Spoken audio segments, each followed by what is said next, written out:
এখানে আসার পর কলকাতাকে যেমন খুব মিস করি, ঠিক সেরকমই ওখানের খাওয়ারও। সেই এগরোল, ফুচকা, চাউমিন, বিরিয়ানি, সেই টেস্ট অন্য কোথাও কি পাওয়া যায়? আর পাওয়া গেলেও সেটা কিন্তু ঠিক মনের মতো হয় না। আমিও এখানে আসার পর খেয়ে মন খারাপ ছাড়া আর কিছুই হয়নি। অগত্যা বাড়িই ভরসা। তাই আজ বাড়িতেই বানিয়ে নিচ্ছি এগরোল। একদম স্ট্রিট স্টাইল এগরোল, যেটা খেতেও ভীষণ ভালো হয়েছিল। তার জন্য ময়দার মধ্যে একটু নুন, চিনি আর তেল দিয়ে সেটাকে ভালো করে মেখে রেখে দিয়েছিলাম 15 মিনিট রেস্টের জন্য। অন্যদিকে একটা ডিমের মধ্যে একটু নুন আর একটু গোলমরিচ দিয়ে সেটাকেও গুলে নিয়েছি।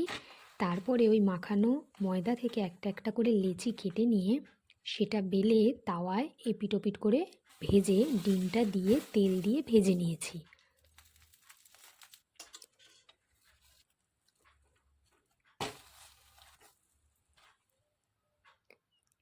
তারপরে সেটা নামিয়ে নিয়ে তার মধ্যে একটু লেবুর রস, একটু বিট নুন, একটু গোলমরিচের গুঁড়ো, কাটা পেঁয়াজ আর শসা ছড়িয়ে দিয়ে তার মধ্যে সস দিয়ে একদম রেডি স্ট্রিট স্টাইল এগরোল